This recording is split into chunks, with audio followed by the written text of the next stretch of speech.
ჩვენს რეგიონში, სამხრეთ კავკასიაში და მათ შორის რუსეთის სამეზობლოში ომი არავის არ უკვირს.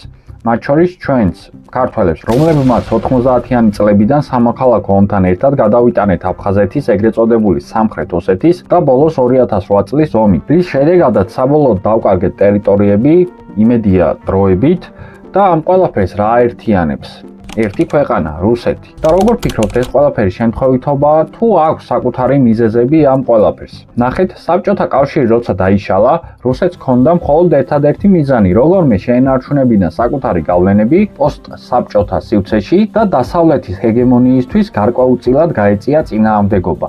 თუმცა აქ ისიც უნდა აღვნიშნოთ, რომ რუსეთს და ამერიკის შეერთებულ შტატებს იმ პერიოდში საკმაოდ კარგი ურთიერთობები გააჩნდათ. რეალურად პუტინამდე და პუტინის შემდეგაც რუსეთის გეოპოლიტიკა სწორედ აი ამ მარტივი მოცემულობის გარშემო ტრიალებდა. მაგრამ 2022 წელმა, კონკრეტულად 24 თებერვალმა ყველაფერი შეცვალა, როდესაც ის შეიჭრა უკრაინაში. ამ ყველაფრის შედეგად რუსეთს მადა ეზდება, ან უფრო სწორი იქნება ვთქვათ, რომ რუსეთს ნელ-ნელა ეზდება ამადა და საბოლოო ჯამში ეს ყველაფერი ჩვენც შეგვეხება.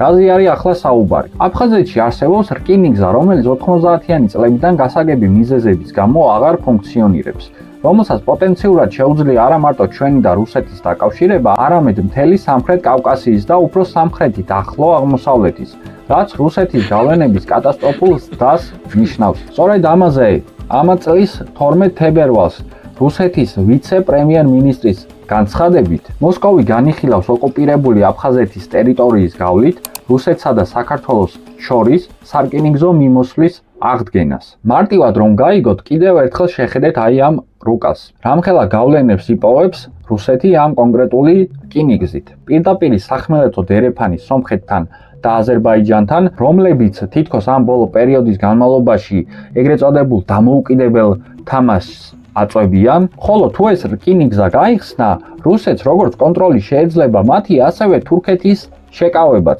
რომლის მთავარი გეოპოლიტიკური მიმართულებაა, რომ მსგავს რუსეთის გავლენებს ხელი შეუშალოს.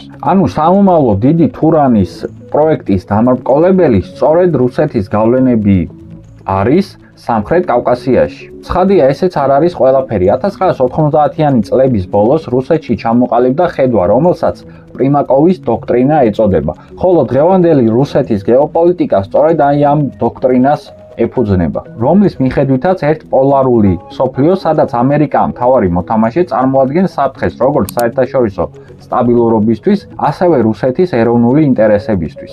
პრიმაკოვის мотиваცია იყო, რომ შექმნილიყო მრავალპოლარული საერთაშორისო სისტემა, სადაც რუსეთი ერთ-ერთი სუპერძალა იქნებოდა, რომელსაც სტრატეგიული გავლენა ექნებოდა ევრაზიაზე. აქ მოიაზრება როგორც შუა აზია, ისე აღმოსავლეთ ევროპა. სამხრეთ კავკასიაზე აღარ ვსაუბრობ. ვინ იყო ახლა თვითონ პრიმაკოვი? ევგენი პრიმაკოვი საბჭოთა კავშირის დაშლის შემდეგ რუსეთის პოლიტიკურ რეალობაში ერთ-ერთი ყველაზე გავლენიანი ფიგურა აღმოჩნდა. იგი კატეგორიულად არ ეთანხმებოდა 1990-იანი წლების დასაწყისში დამკვიდრებულ კურსს, როდესაც ქვეყანა მძიმე ეკონომიკური და პოლიტიკური კრიზისის ფონზე ფაქტობრივად დასავლეთის, კერძოდ კი ამერიკის შეერთებული შტატების პირდაპირი გავლენის ქვეშ აღმოჩნდა. რეალურად რო ვთქვათ, იმ პერიოდში ამერიკელები რუსებს თავზე ეჯდნენ. ხოლო აქედან გამომდინარე, პრიმაკოვი მიიჩნევდა, რომ რუსეთი არ უნდა ყოფილიყო დასავლეთის უმცროსი პარტნიორი და აქტიურად ცდილობდა ქვეყნისთვის სუვერენური დამოუკიდებელი გეოპოლიტიკური სტატუსის დაბრუნებას. თვითონ პრიმაკოვს, როგორც თქვი, უზარმაზარი გავლენები ჰქონდა იმდროინდელ რუსეთში. 91 წლიდან 96 წლამდე იგი საგარეო დაზვერვის სამსახურს ხელმძღვანელობდა. შემდეგ საგარეო საქმეთა მინისტრი გახდა, რა პოსტიც 98 წლამდე ეკავა. მინისტრის რანგის შემდეგ 98-99 წლებში მან პრემიერ-მინისტრის თანამდებობაც კი დაიკავა. თუ რა პიროვნება იყო ეს ადამიანი, უკეთ რომ გაიგოთ, მოგიყვებით ერთ ისტორიას მის შესახებ. 1999 წლის 24 მარტს პრიმაკოვი ვაშინგტონში მიემგზავრებოდა ამერიკის ვიცე-პრეზიდენტ ალ გორთან ფინანსური დახმარების თაობაზე მოსალაპარაკებლად. თუმცა როცა შეიტყო, რომ ნატომ სერბეთის დაბომბვა დაიწყო, პილოტს კატეგორიული ბრძანება მისცა, რომ შემოებრუნებინა უკან საკუთარი თვითმფრინავი და მოსკოვში გაბრუნებულიყო. და ცხადია არ შედგა ეს კონკრეტული შეხვედრა. რაც ცხადია რუსეთის მიერ დასავლური დომინაციის ღია დაპირისპირება იყო. ახლა რა შუაშია პრიმაკოვი თანამედროვე რუსეთის გეოპოლიტიკასთან და საგარეო ურთიერთობებთან და რა ურთიერთობები გააჩნდა მას პუტინთან.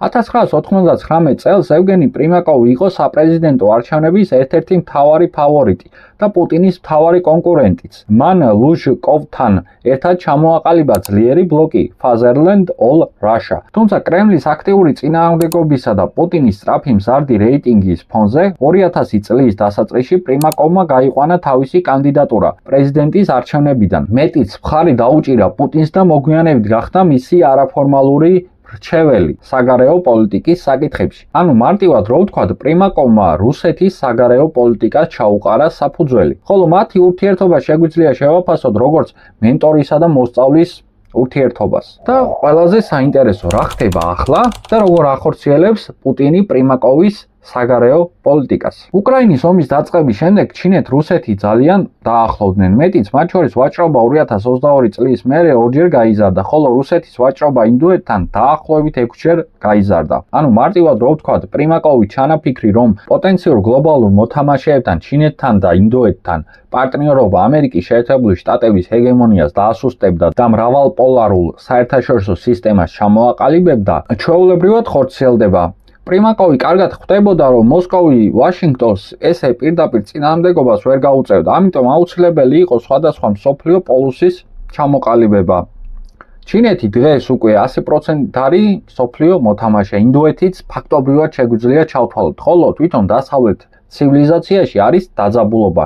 მარტო გრენლანდია რადგან და ტრამპის განცხადებები, რომ შეიძლება ნატოდან გავიდეს და მაგალითად გერმანიაში საკუთარი ჯარები შეამციროს და ასე შემდეგ. ანუ დასავლეთში გარკვეულწილად იზრდება დაძაბულობა, ხოლო რუსეთი, ჩინეთი და ინდოეთი მეტნაკლებად ძლიერდებიან და კავშირდებიან. მიუხედავად იმისა, რომ რუსეთს ეხლა ფრონტზე არც თუ ისე სახარბიელო მდგომარეობა გააჩნია, ანუ ვინც არიცით, ილონ მასკმა ჩაჭრა ინტერნეტი Starlink-ი, რის შედეგადაც კოორდინაცია რუსებს ძალიან მოეშალა და მათ შორის უკრაინამ გარკვეული ტერიტორიები დაიბრუნა, თუმცა საბოლოო ჯამში ამ სამი უზარმაზარი სახელმწიფოს დაახლოება გამოიწვევს დასავლური ჰეგემონიის შემცირებას და უკვე იწვევს. ახლა მეორე ფაქტორი და ჩვენთვის ყველაზე საინტერესო. რუსეთისთვის სტრატეგიული მნიშვნელობის საკითხს წარმოადგენს ნატოს აღმოსავლეთით გაფართოების შეჩერება, რაც ამერიკის შეერთებული შტატებისა და მისი პარტნიორების გავლენების შესუსტებას გულისხმობს. ცხადია, ტრანსატლანტიკური კავშირის,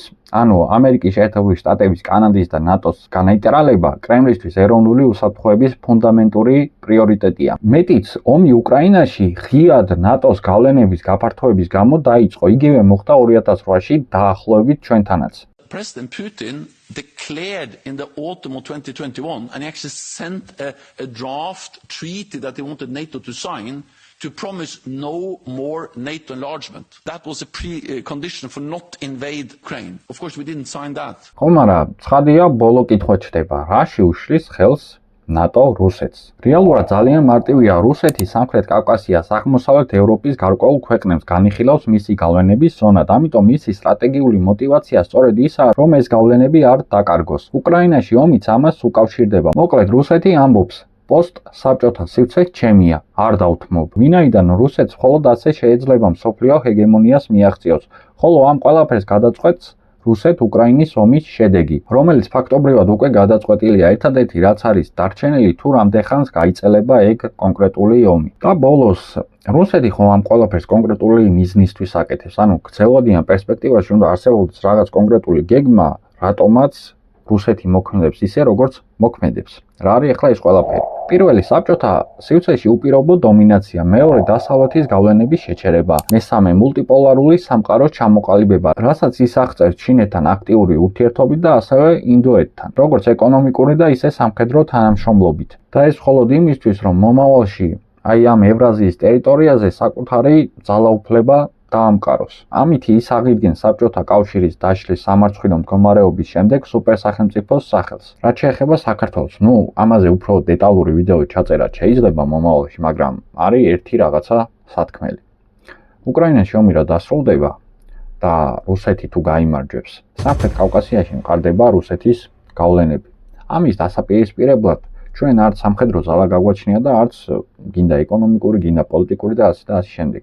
პირველი რაც უნდა გავაკეთოთ, ყველასთან უნდა გქონდეს კომუნიკაცია, მაქსიმალურად უნდა ვეცადოთ საგარეო მიმართულებით, რომ ყველასთან დავიჭიროთ საქმე, რომ ეგება ამ მულტიპოლარულ სამყაროში, სადაც ჩვენ გარკვეული როლი გაგვაჩნია, გულისხმობ როგორც ჩრდილოეთ დელეფანს, ისე შუა დელეფანს, ჩინეთიდან რომ მოდის პროდუქტი და ევროპისკენ მიდის, გადავჩეთ და ეგება სამშვიდობო გზას გავიდეთ. რაც შეეხება ყველაზე მნიშვნელოვანს, შიდა უსაფრთხოების გაძლიერება, ვინაიდან ამის გარეშე სომხეთიც და აზერბაიჯანიც აღარ ვსაუბრობ დიდ ქვეყნებზე ისე დაგველაპარაკებიან, როგორც მოესურვებათ. გაიგულისხმება ახლა ამაში. უკრაინის ომმა აჩვენა, რომ თანამედროვე ბრძოლა და ომი გადავიდა ახალ ეტაპზე, ანუ მარტივად რო ვთქვათ, დრონებით მიდის ახლა ფრონტზე ბრძოლა.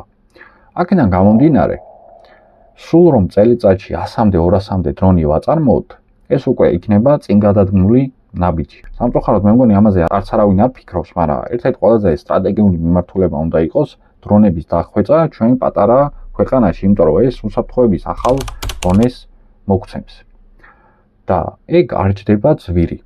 მაგალითად, შაჰედის ტიპის დრონის დამზადება ირანს დაახლოებით $15,000-მდე უჯდება. ნუ გააჩნია ვარიაციას, თუმცა დაახლოებით საშუალოდ რო ვთქვათ $15,000. ანუ არ არის ძვირი.